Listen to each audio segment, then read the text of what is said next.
불을 밝히고 오늘 세 번째 주는 사랑의 불을 밝히도록 하겠습니다. 주께서 우리를 사랑하셨던 그 사랑의 은혜가 우리 성도님들의 가정에 가득하시기를 주님의 이름으로 축복합니다. 이 시간 다 함께 일어나셔서 12월 12일 일부 예배 하나님께 드리겠습니다. 하늘에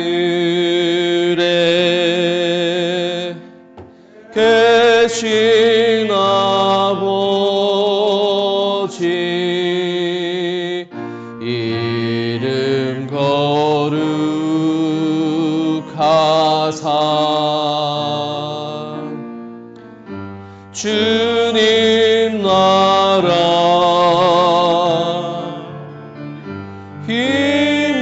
임하시고 뜻이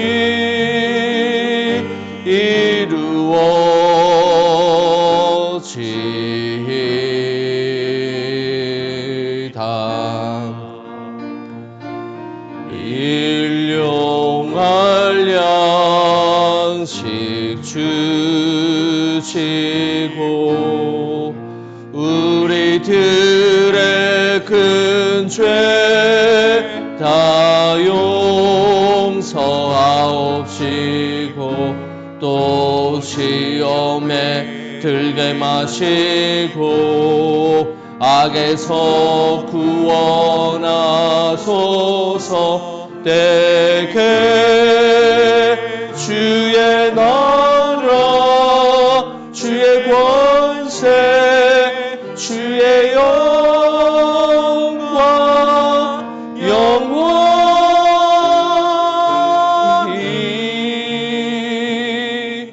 아멘.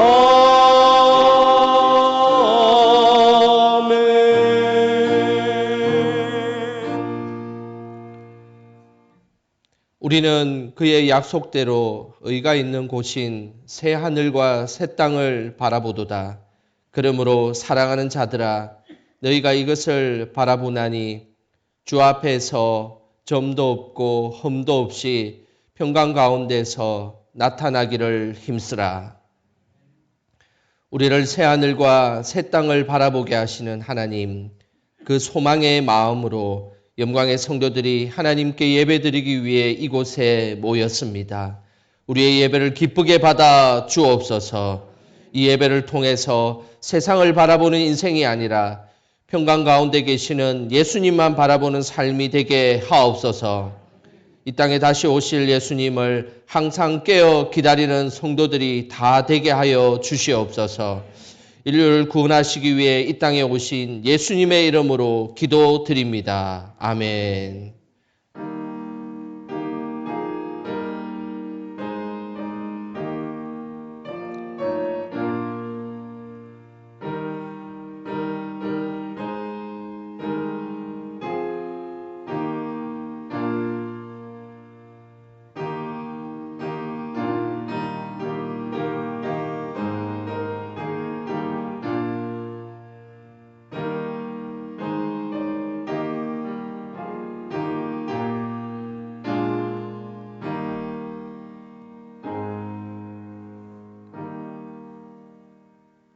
다 함께 자리에 앉으셔서 찬송가 91장 찬양하시겠습니다.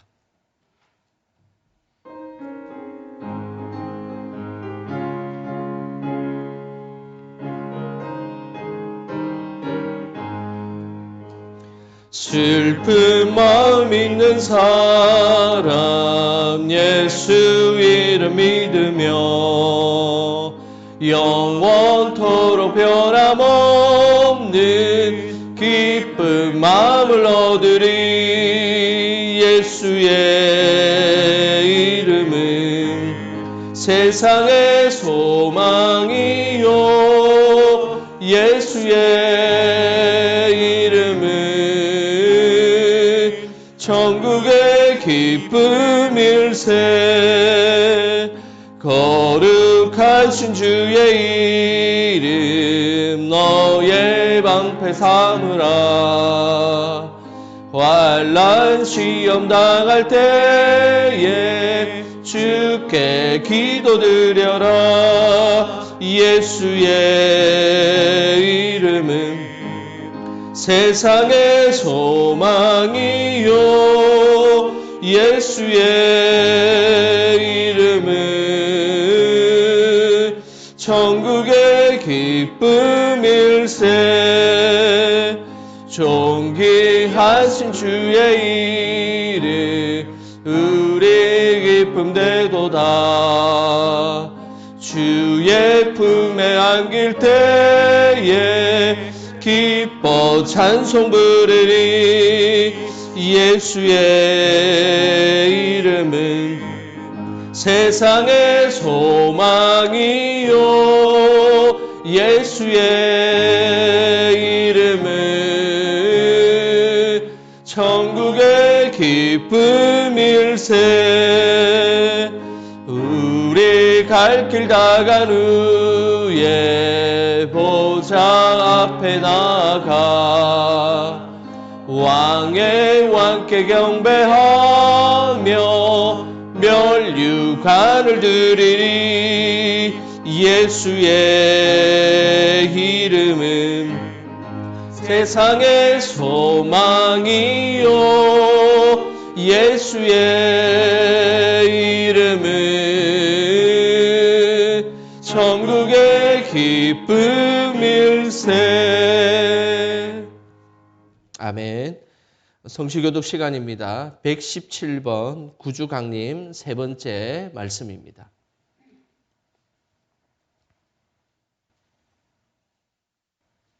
(117번) 구주강림 세 번째 말씀 성시교독 하겠습니다.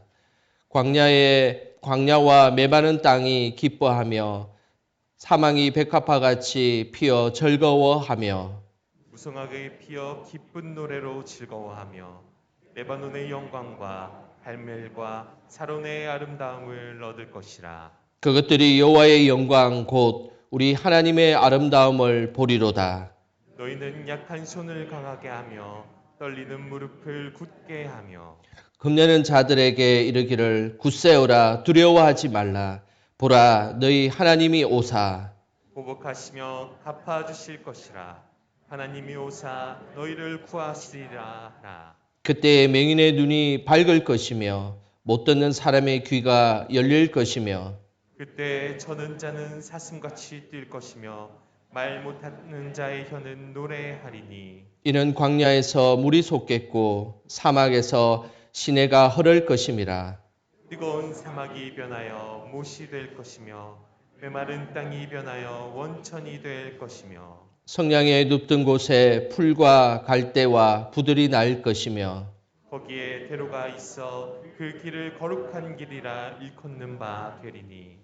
깨끗하지 못한 자는 지나가지 못하겠고 오직 구속함을 입은 자들을 위하여 있게 될 것이라. 아멘. 이 시간 지난 한 주를 돌아보며 하나님께 회개의 기도하겠습니다. 아버지 하나님, 부족하고 연약한 종이 하나님 앞에 섰습니다.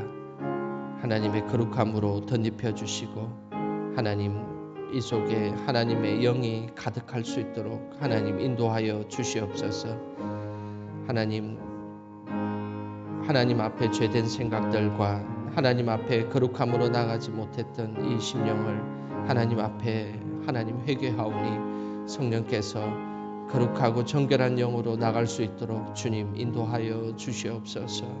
주님 우리들의 심령 속에 하나님의 거룩함과 하나님의 기름 부으심이 흘러넘치게 하여 주시고 하나님 저 속에 하나님의 영에 사로잡힌 자의 모습으로 살아갈 수 있도록 성령님 함께하여 주시옵소서.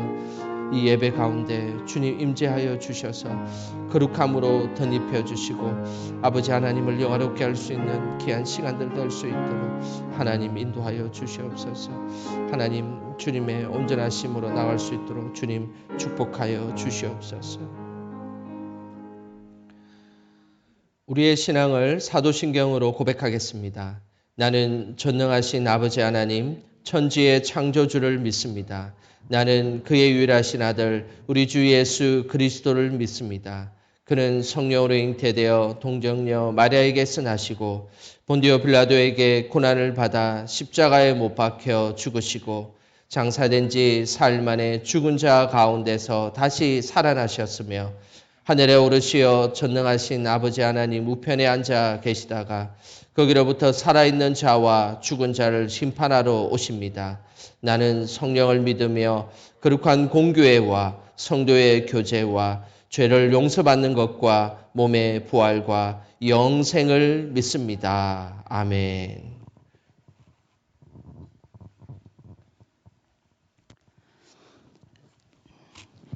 내 안에 가장 귀한 것 예수를 알미라. 아멘. 전능하신 아버지 하나님, 환난과 재난 속에서 지켜주시고 도와주신 하나님 은혜를 진심으로 감사를 드립니다.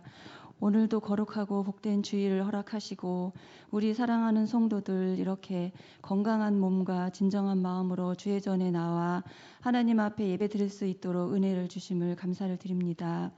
벌써 12월 중반을 지나가고 있어요. 하나님, 올 한 해 동안 무탈하게 하나님 은혜 안에 지나게 하심을 참으로 감사를 드립니다.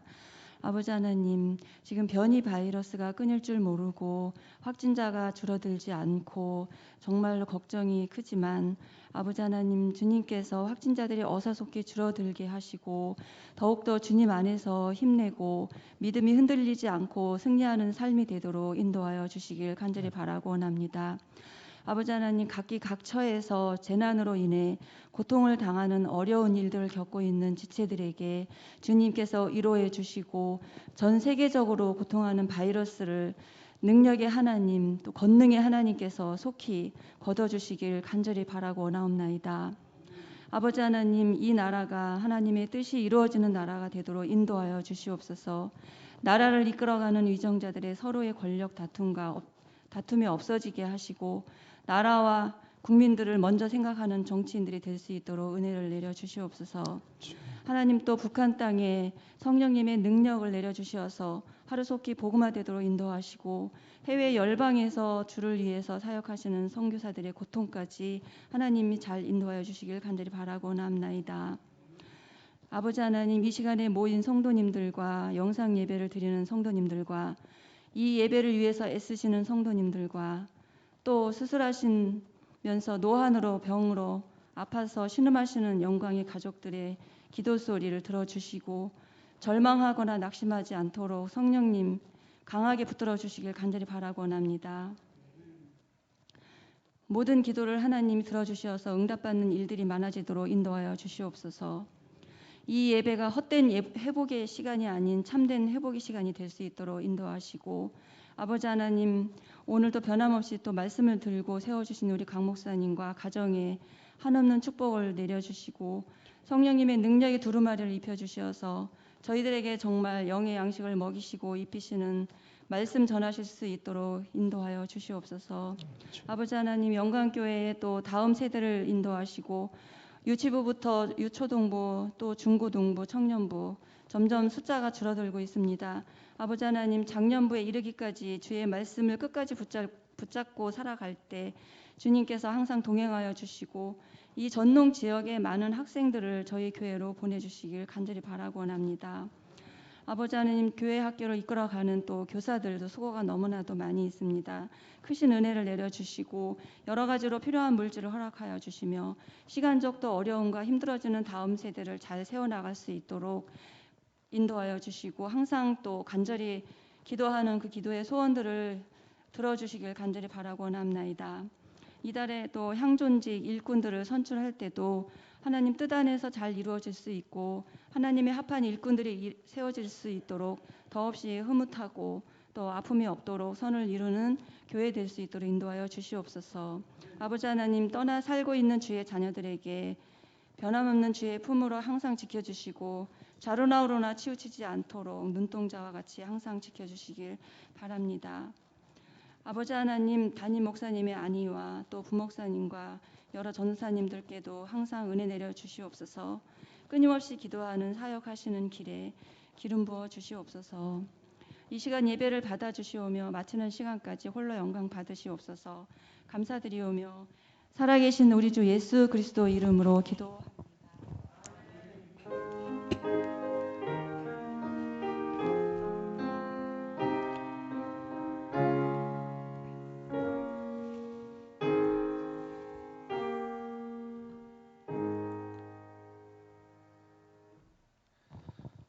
이 시간 우리에게 주시는 하나님의 말씀은 누가복음 3장 1절에서 6절까지 말씀입니다.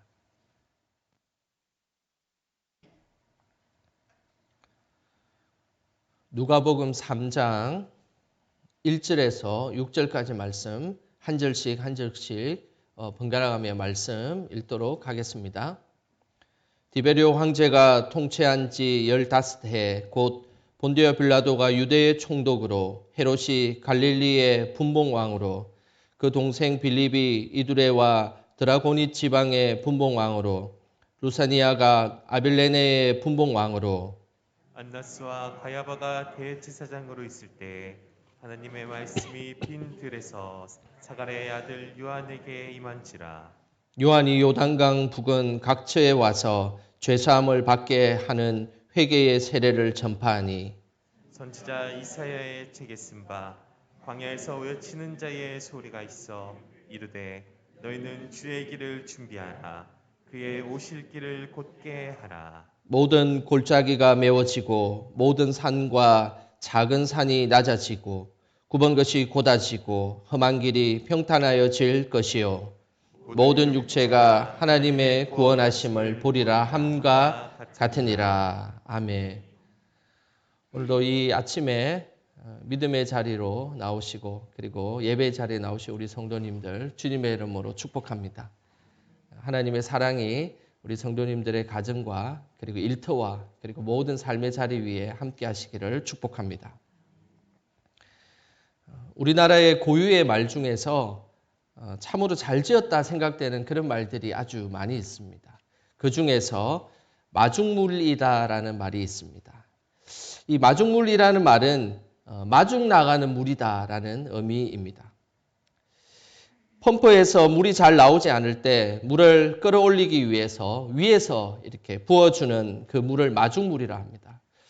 그림에 보시면 밑에 이제 물이 콸콸콸 쏟아지는데 그 쏟아지기 전에 위에 잠시 물이 나올 수 있도록 한 바가지 정도 물을 넣는 것, 그것을 마중물이다라고 이야기를 합니다.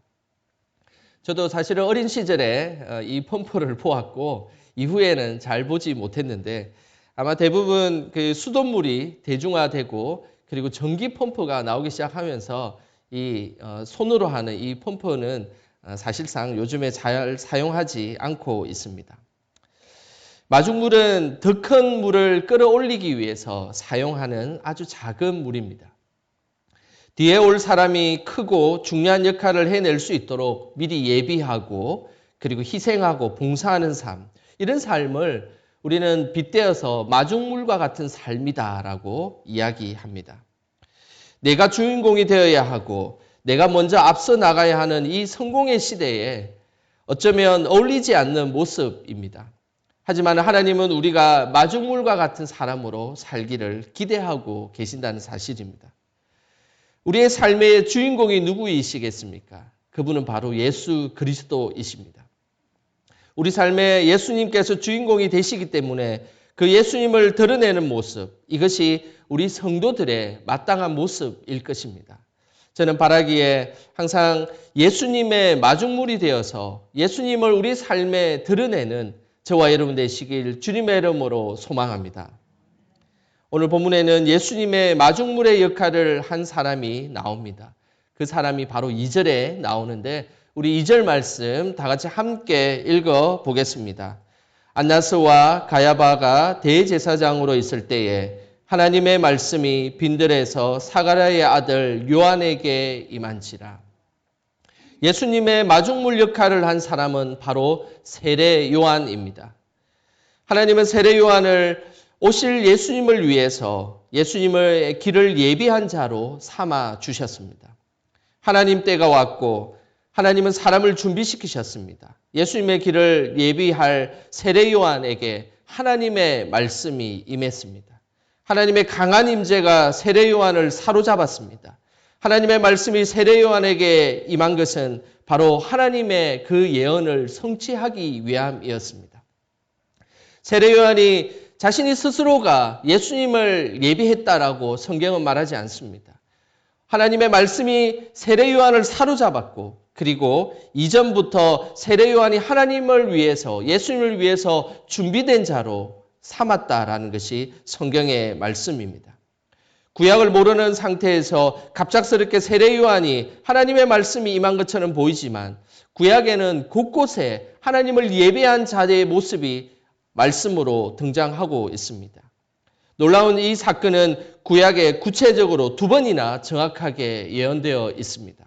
먼저 누가복음이 쓰여지기 전 539년에 이사야를 통해서 이 예언이 이루어졌습니다. 그 내용에 대한 말씀이 오늘 4절에 나옵니다. 우리 4절 말씀 같이 함께 읽어보겠습니다.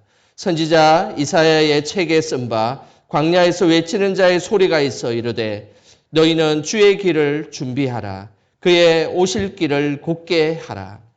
오늘 이 말씀은 바사왕 고레스에 의해서 바벨론 70년이 끝나고 포로인 유다 백성이 고국으로 돌아가는 순간이었습니다. 신약 성경이 쓰여지기 전 한 540년경에 일어난 일입니다. 그때에 이제 유다 백성들이 바벨론 70년 통치 이후에 이제 이스라엘 땅으로 돌아가는 그 순간에 하나님께서 이제 다시 예루살렘으로 입성하는 그 이스라엘 백성들을 향해서 하나님의 길을 예비하는 광야의 소리가 있을 것임을 예언하였습니다. 오늘 그 예언의 아주 중심에 선 사람이 바로 세례 요한인 것입니다. 그뿐만 아니라 구약 성경에는 또다시 세례 요한에 대한 말씀을 예언하고 있습니다. 말라기서에 그 내용이 나오는데 말라기서 3장 1절 말씀 우리 다 같이 함께 읽어보겠습니다.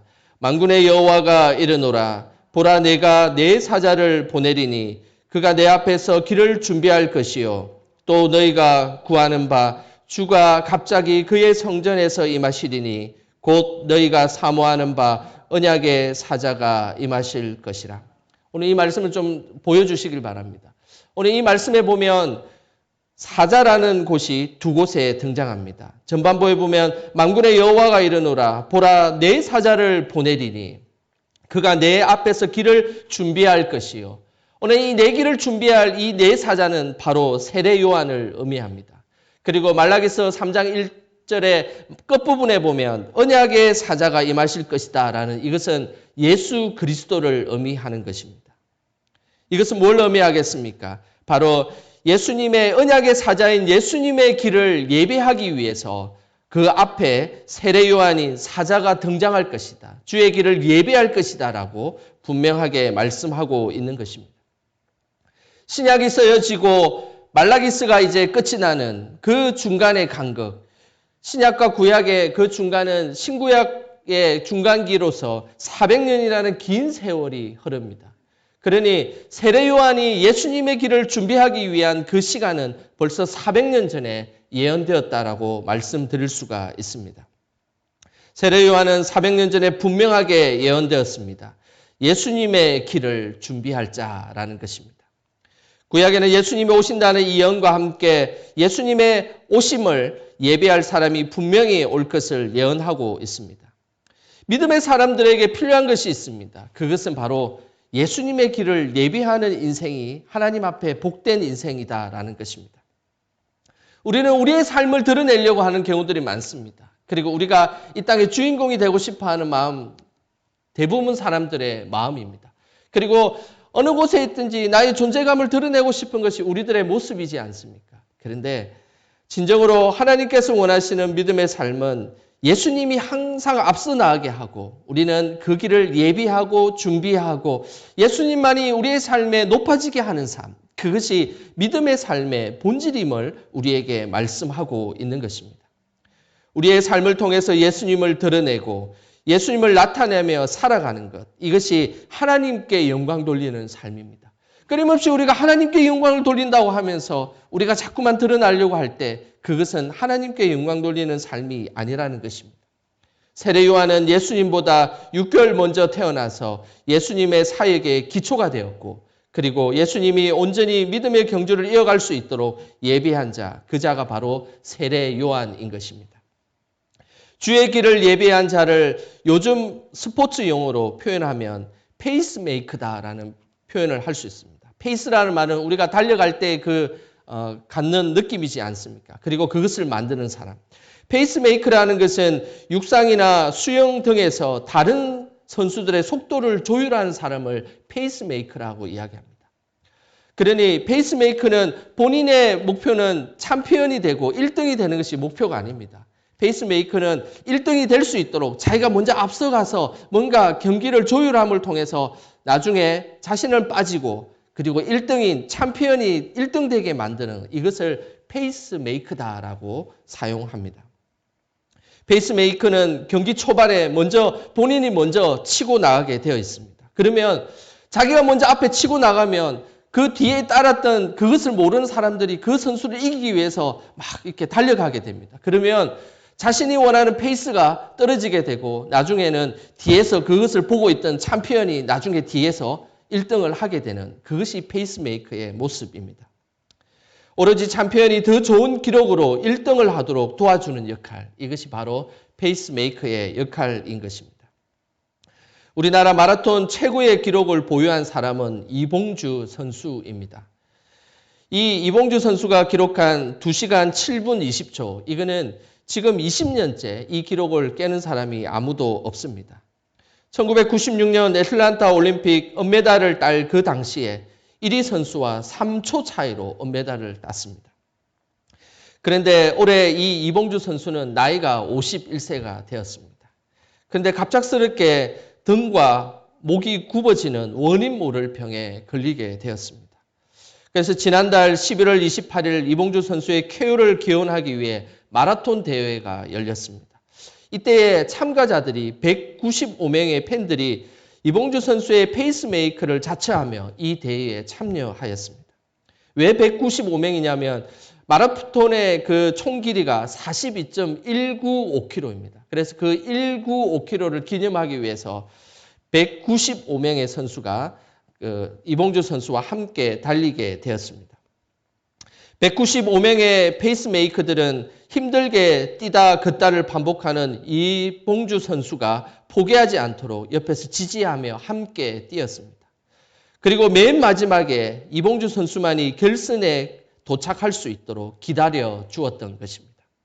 한 사람만이 진정한 챔피언이 될 수 있게 195명은 스스로가 2등을 자처한 것입니다. 이것이 진정한 페이스메이커의 역할입니다. 감동되지 않습니까? 자신이 1등으로 갈 수 있고 자신이 앞서갈 수 있지만 그냥 그 사람을 1등이 되게끔 해주는 그 역할을 하는 것, 참으로 감동적인 모습이었습니다. 그래서 페이스메이커의 목적은, 그리고 페이스메이커의 목표는 1등이 아닙니다. 1등의 자리를 만들어주는 것이 바로 목표인 것입니다. 우리 삶의 1등은 누가 되어야 할까요? 바로 예수 그리스도이십니다. 세례 요한은 주의 길을 예비하는 자였습니다. 예수님이 태어나기 전 6개월에 먼저 태어났지만 그러나 예수님의 사역을 온전히 행할 수 있는 페이스메이커 역할을 세례 요한은 한 것입니다. 그리고 세례 요한이 그 페이스메이커 역할을 함을 통하여서 예수님의 사역이 더 확장되고 더 영광스러운 예수님의 사역이 진행될 수 있었던 것입니다. 세례 요한이 하나님의 사역을 시작할 때는 그렇게 온전한 그런 시대는 아니었습니다. 정치적으로, 종교적으로 매우 혼탁하고 혼돈의 시대였습니다. 정치적인 혼돈의 시대였던 그 시대를 1절에 이렇게 말씀하고 있습니다. 우리 1절 말씀 다 같이 함께 읽어보겠습니다. 디베리오 황제가 통치한 지 15해, 곧 본디오 빌라도가 유대의 총독으로, 헤롯이 갈릴리의 분봉왕으로, 그 동생 빌립이 이두레와 드라고니 지방의 분봉왕으로, 루사니아가 아빌레네의 분봉왕으로. 1절에는 당시의 정치적, 사회적 혼돈의 시대를 잘 말씀하고 있습니다. 오늘 1절 제일 처음에 등장하는 인물이 있습니다. 그 인물은 디베리오 황제입니다. 누가복음이 써질 당시에 디베리오 황제가 15년을 통치하던 시대였습니다. 제1대 황제인 아우구스티누스의 황제를 이어서 그리고 디베리우스 황제가 2대 황제로 등장합니다. 이 디베리우스 황제가 바로 성경에 여기에 표현되어 있는 디베리오 황제인 것입니다. 그는 카프리섬에 들어가 로마를 다스렸는데 나이가 많아지면서 그는 그의 자리가 위태롭기 시작했습니다. 그러면서 반역의 조짐이 보이면서 어느 누구도 자신을 반역할 것 같은 사람이 등장하면 처형을 시켰던 인물이었습니다. 로마의 공포 정치의 대명사였습니다. 자신을 신이라고 불러주기를 원했고 그리고 로마의 화폐에 자신의 이름을 새기고 자신의 얼굴을 새겨놓았던 황제, 그 황제가 바로 디베리오 황제였습니다. 자신의 이름을 내기 위해 세상을 향해서 나아갔던 황제, 그러면서 공포 정치로 온 로마의 통치자들을 공포에 떨게 했던 그 황제의 시절이었습니다. 뿐만 아니라 오늘 또 다른 인물이 나옵니다. 본디오 빌라도입니다. 우리가 본디오 빌라도 너무나 잘 알고 있지 않습니까? 유대의 총독이었습니다. 본디오 빌라도는 출신이 에돔 출신이었습니다. 그래서 유대교와 유대 문화를 아주 멸시했습니다. 그러면서 끊임없이 유대교와 함께 충돌했던 인물이었습니다. 황제의 얼굴이 그려진 깃발을 예루살렘에 꽂으려 하자 유대인들이 가만히 있겠습니까? 그러면서 또 충돌이 일어났습니다. 그리고 수로를 건축하기 위해 로마에 충성하기 위해서 수로를 건축하기 위해서 성전의 금고에 있는 그 돈을 털어서 로마에게 바친 인물, 그 사람이 바로 본디오 빌라도였습니다. 백성들의 마음에는 이 본디오 빌라도가 너무나 가시와 같은 인물이었습니다. 뿐만 아니라 마지막 인물들은 분봉왕으로서 헤롯과 빌립과 루사니아라는 인물이 등장합니다.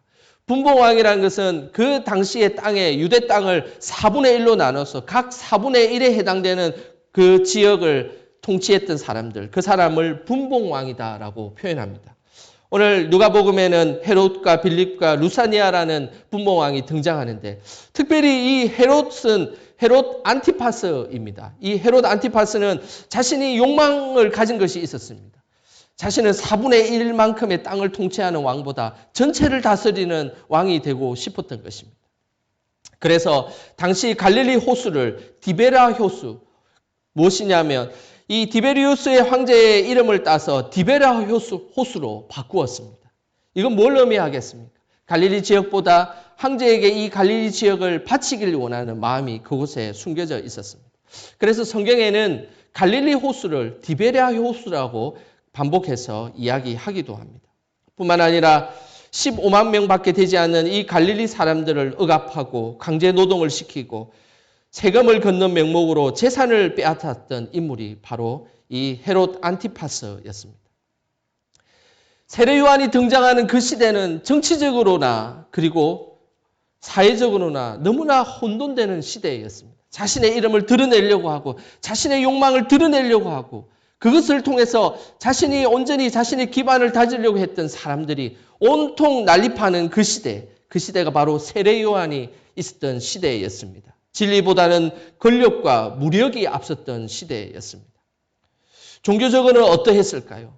종교적인 분위기도 동일하였습니다. 그 종교적인 그 타락한 분위기를 알려주는 구절이 좀 전에 읽었던 2절 말씀입니다. 우리 2절 다 같이 함께 읽어보겠습니다. 안나스와 가야바가 대제사장으로 있을 때에 하나님의 말씀이 빈들에서 사가랴의 아들 요한에게 임한지라. 오늘 이 잠시 짧은 이 구절에는 종교적 타락이 얼마나 심했는지를 우리에게 두 가지로 말씀하고 있습니다. 먼저는 대제사장의 이름이 등장합니다. 대제사장의 이름이 안나스와 가야바입니다. 우리는 여기서 아주 중요한 질문을 던져야 됩니다. 왜냐하면 그 당시에 유대 땅에는 대제사장, 대자라는 이름을, 제사장의 대자라는 이름을 붙일 수 있는 것은 유일하게 한 명입니다. 그래서 대제사장은 한 명밖에 없습니다. 그런데 오늘 이 누가복음에 보시면 2절에 보면 이 대제사장의 이름이 두 사람이 동시에 등장하고 있습니다. 하나는 안나스와 가야바인 것입니다. 왜 이런 일이 벌어졌을까요? 안나스는 가야바의 장인이었습니다. 그래서 가야바가 대제사장으로 되기 전에 안나스가 원래 대제사장이었습니다. 그는 불의를 행하고 로마에 의해서 폐위된 대제사장이었습니다. 하지만은 사위인 가야바에게 세습을 했습니다. 그리고 나서 사위를 내세워 자신의 영향력을 행사하고 있었던 것입니다. 결국 이건 뭘 의미하겠습니까? 겉으로는 사위인 가야바가 대제사장이었지만 그러나 실권은 안나스가 그것을 쥐고 있었던 것입니다. 그래서 누가복음에는 정확하게 안나스와 가야바 대제사장이라고 두 사람을 그곳에 넣었던 것입니다. 세습과 권력, 이것은 종교 타락의 극치를 이루는 것입니다. 하나님의 성전인 그 예루살렘 성전의 주인이 누구겠습니까? 하나님이지 않습니까? 근데 대제사장이 그곳에 주인의 행세를 하며 자신의 마음대로 그 제사장의 권한을 사회에게 세습하는 이 모습은 종교적 타락의 극치를 이루는 것입니다. 그곳에 하나님이 주인이 아니라 사람이 주인이 될 때 항상 나타나는 것은 종교적 타락이며 세습이며 권력에 대한 것이라는 것을 우리는 분명히 알고 있어야 되는 것입니다. 종교적 타락을 보여주는 또 다른 부분이 있습니다. 그것은 바로 하나님의 말씀이 빈들에 임했다는 사실입니다. 유대인들의 전통과 그들의 생각들 그리고 종교적 신념에 의하면 하나님의 말씀이 누구에게 임해야 되겠습니까? 대제사장에게 임해야 되는 것입니다. 예루살렘 성전을 통해서 대제사장에게 하나님의 말씀이 임해야 되는데 한번 보십시오. 하나님의 말씀이 누구에게 임했습니까? 바로 광야라는 빈들에 있는 요한에게 임했다는 사실입니다. 예루살렘 성전에는 하나님의 임재와 권능이 더 이상 임하지 않는다는 것을 의미하는 것입니다. 하나님의 살아계신 말씀이 임하지 못하고 그냥 건물만이 덩그렇게 존재하고 있는 것입니다. 이것이 종교적 타락의 극치인 것입니다. 하나님의 임재는 온데간데 없이 화려한 건물만이 존재하고 있다면 그곳은 바로 타락의 시작이 되는 것입니다. 경건의 모양은 있는 것 같지만 경건의 능력을 상실한 것, 그것이 바로 이 시대의 세례 요한의 시대였습니다. 이러한 정치적 혼돈과 종교적 타락의 시대에 하나님은 세례 요한을 보내셔서 예수님의 길을 예비하게 하셨습니다. 이런 난세에 하나님은 하나님의 사람이 하나님의 길을 예비하길 원하신다는 것입니다. 이 땅을 살아가는 우리의 삶에 우리가 기억해야 될 것이 있습니다. 우리는 하나님의 길을, 예수 그리스도의 길을 성령님이 역사할 수 있도록 그 길을 예비하게 하는 삶, 그 사람이 바로 정말로 하나님께서 원하시는 믿음의 삶임을 기억하셔야 되는 것입니다. 우리가 모든 것을 다 하려고 할 때 항상 그곳에는 문제가 생기게 되어 있습니다. 항상 하나님의 자리, 예수님의 자리, 그리고 성령님의 자리를 우리가 항상 유지할 수 있도록 해야 되는 것입니다. 그렇다면 하나님의 길을 예배하는 자는 어떤 모습으로 구체적으로 살아가야 될 것입니까? 그리고 그 구체적인 모습을 오늘 세례 요한을 통해서 5절에 이렇게 말씀하고 있습니다. 우리 다 같이 5절 말씀 같이 읽어 보겠습니다. 모든 골짜기가 메어지고 모든 산과 작은 산이 낮아지고 굽은 것이 곧아지고 험한 길이 평탄하여질 것이요. 먼저는 모든 골짜기가 메어지고라고 말씀하고 있습니다. 여기서 골짜기는 절망의 골짜기, 낭망의 골짜기를 의미합니다. 더 이상 어떤 것도 할 수 없고 무기력한 것을 의미합니다. 항상 부정적으로 생각해서 어떤 것도 시도할 수 없는 이것이 절망의 골짜기인 것입니다. 하지만 하나님의 길을 예비하는 사람은 절망의 골짜기와 낭망의 골짜기를 걸어가는 사람들이 아닙니다. 절망의 골짜기에서 하나님의 사랑을 메워서 그곳에 살아가는 존재들, 이것이 믿음의 사람의 모습인 것입니다. 우리는 항상 절망 속에 살아갈 수 있습니다. 그리고 낭망하면서 그 깊은 골짜기에 떨어뜨릴 수 있습니다. 그러나 그곳에 떨어뜨리기 전에 우리를 죽기까지 사랑하시는 예수 그리스도의 사랑과 하나님의 그 은혜를 골짜기에 메우셔야 됩니다. 그래야만 우리가 예수님의 길을 평탄하게 하고 예배하는 자로 이 땅을 살아갈 수 있는 것입니다.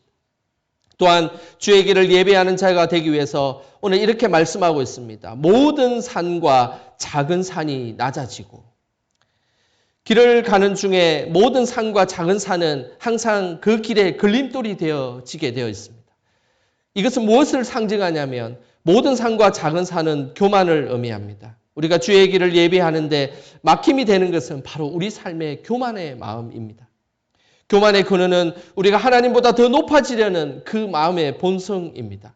하나님의 길을 예배하고 그 길을 걸어가는 사람이 하나님보다 더 높아진다면 도대체 어떻게 되겠습니까? 우리는 끊임없이 우리의 높아지려는 마음을 겸손한 마음으로 바꾸셔야 됩니다. 우리 마음에 솟아난 교만과 자의 열매를 낮추고 떨어뜨려야 합니다. 그때 진정으로 예수님의 길을 예배하는 자의 모습으로 살아갈 수 있음을 우리에게 말씀하고 있는 것입니다.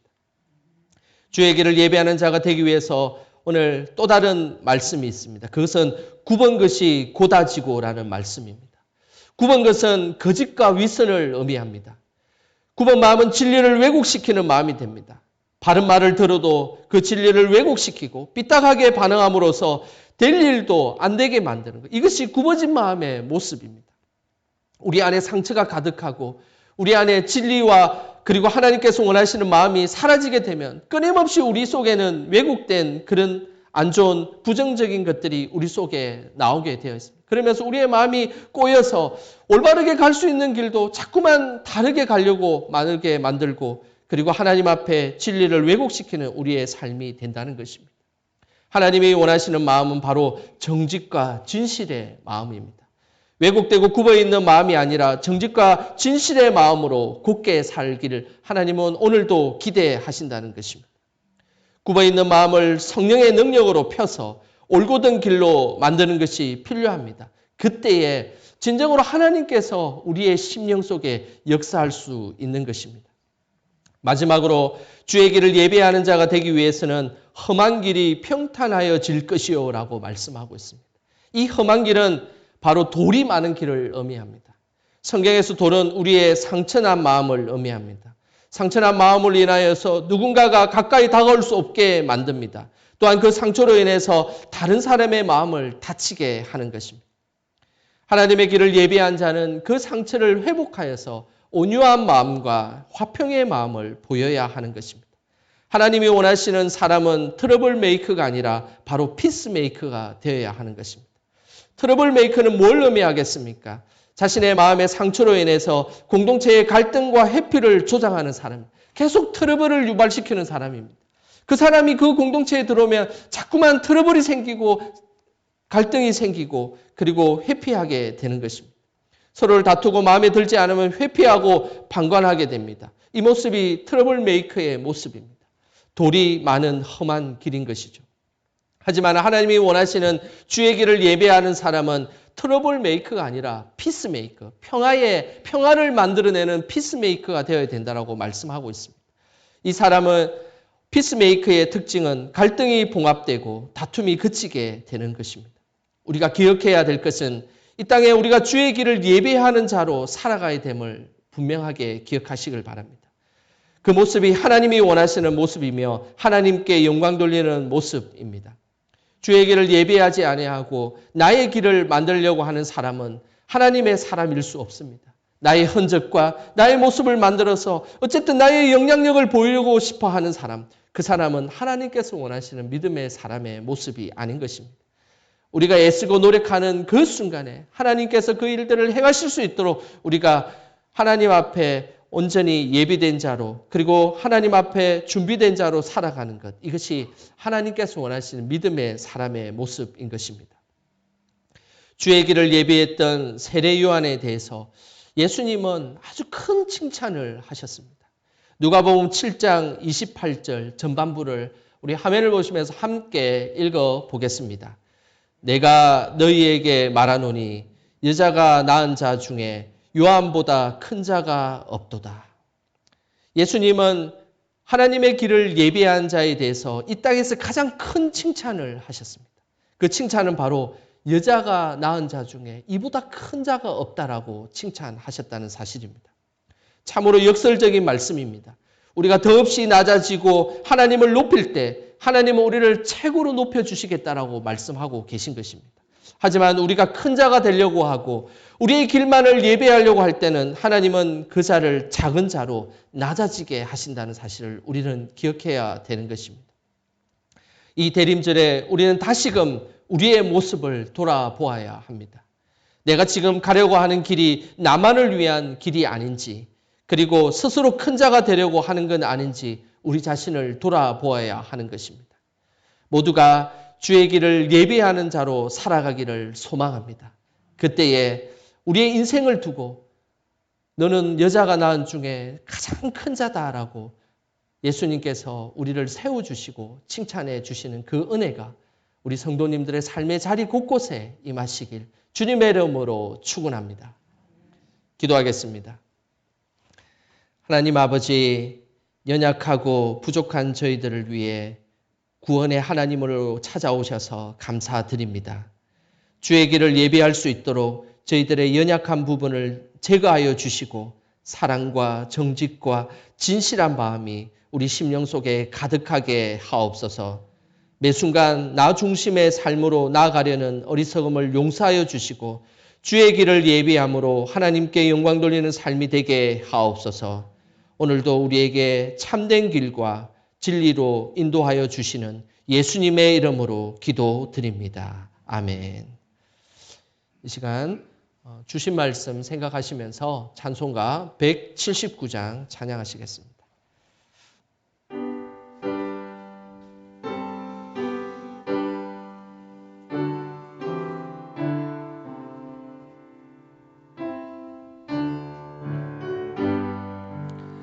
주 예수님 영림이 가까우니 저 천국을로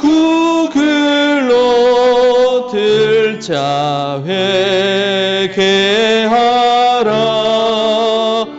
주 성령도 너희를 부르시고 무천사도 나와서 영접하네.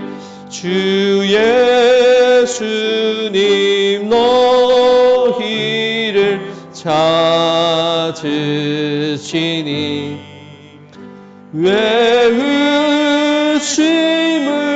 하면서 오지 않나. 온 세상 죄다 당한 어린 양을 죄 많은 자 불러서 구원하네. 이 세상이 즐기는 재물로는 내 근심과 고초를 못 면하리. 또 숨쉴 때 위로를 못 얻으며 저 천국에 갈 길도 못 찾으리. 내 아버지 주시는 생명 양식 다 배불리 먹고서 영생하라. 고드심을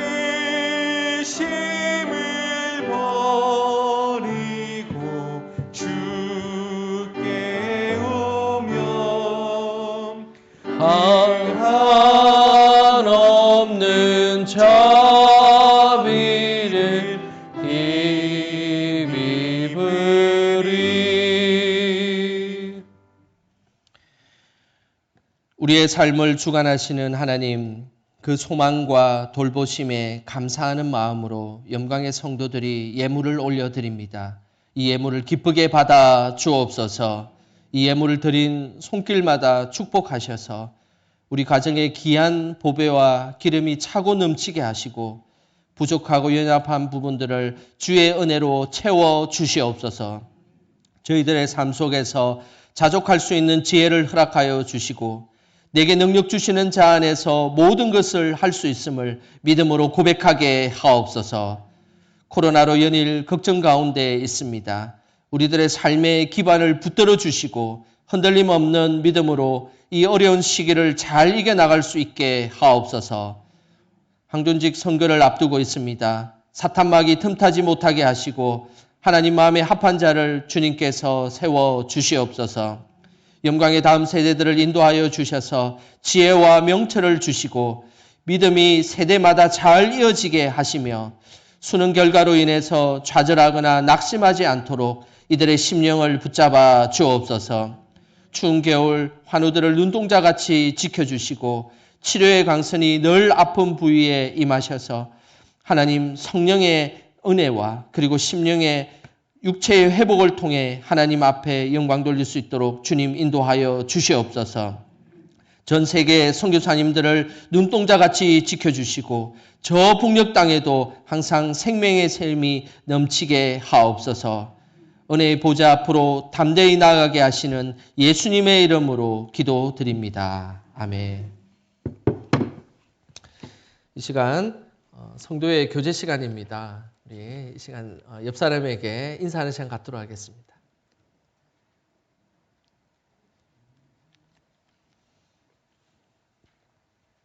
오늘은 대강절 셋째 주일입니다. 아기 예수님 오심을 기쁨으로 준비하는 우리 성도님들 되시기를 축복합니다. 코로나 위기 속에서도 하나님께 소망을 두고 현장 예배와 온라인 예배 그리고 개인 경건에 더욱 힘써 주시기를 부탁드립니다. 항존직 선출을 위한 공동회의가 다음 주에 있습니다. 1부부터 3부 예배 후에 있습니다.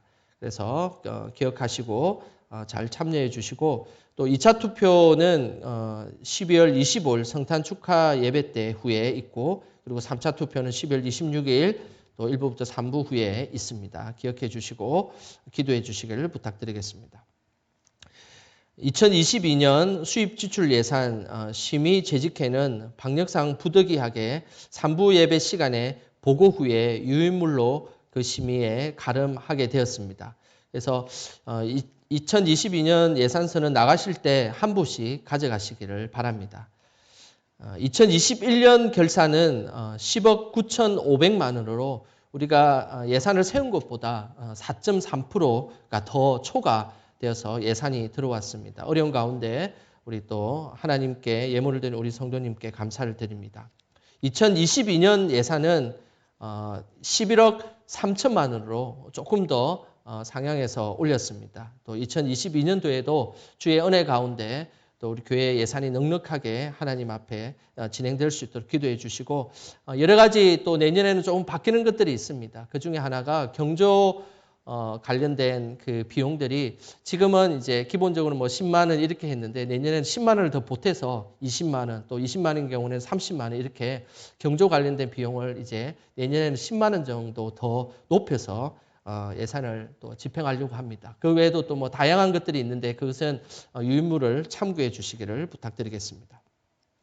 2021년 성탄 발표회가 12월 24일 유튜브 라이브 방송으로 진행될 예정입니다.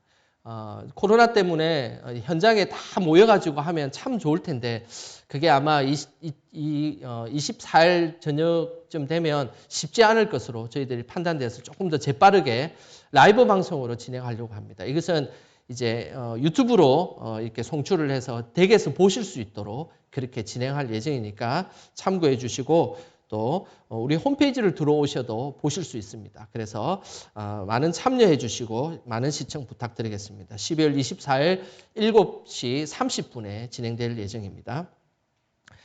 신임 집사 권사 인직식이 12월 26일 마지막 주일 3부 예배 시간에 있습니다. 기억해 주시고 축하해 주시기를 부탁드리겠습니다.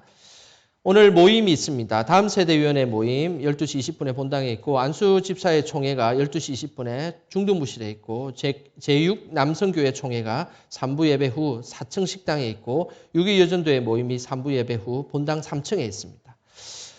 그리고 7.2 여전도의 임원단들은 올해 임원들이 내년 2022년도에도 연임하기로 결정을 했습니다.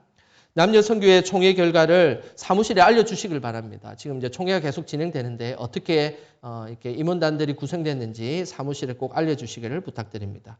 정교의 나날 성경 읽기 계속 진행되고 있습니다. 구약 일독에 윤소영 권사님, 김영미 집사님, 김미화 권사님, 강정연 성도님, 이선순 권사님 구약 일독 하셨고 신약 일독에는 최정자 집사님, 전택 집사님, 엄준호 집사님, 이상길 집사님, 윤소영 권사님, 김영미 집사님, 신영자 집사님, 김미화 권사님, 강정연 성도님, 선순 권사님 이렇게 신약 일독을 하셨습니다.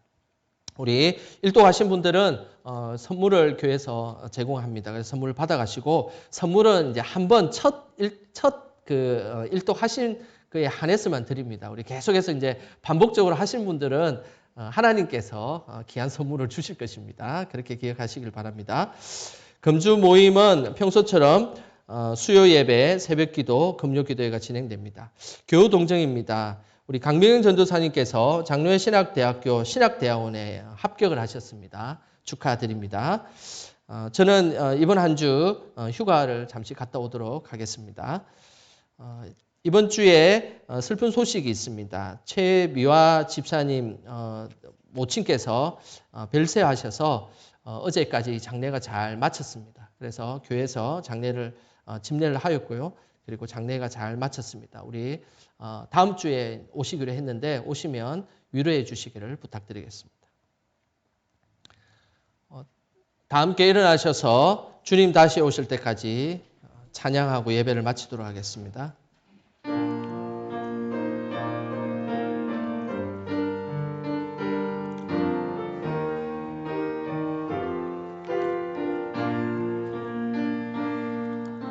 주님 다시 오실 때까지 나는 이 길을 가리라.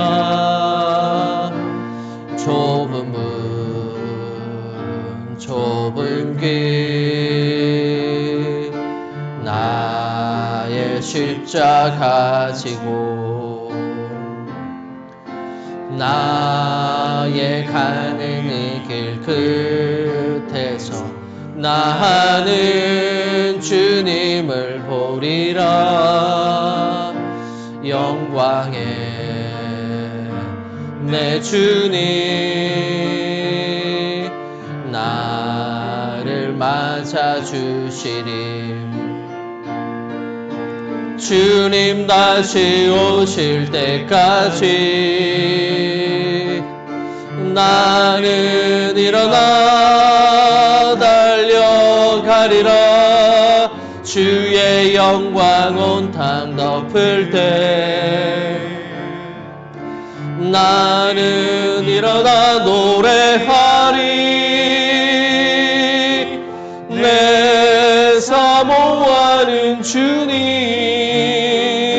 온 세상 구주시라. 내 사모하는 주님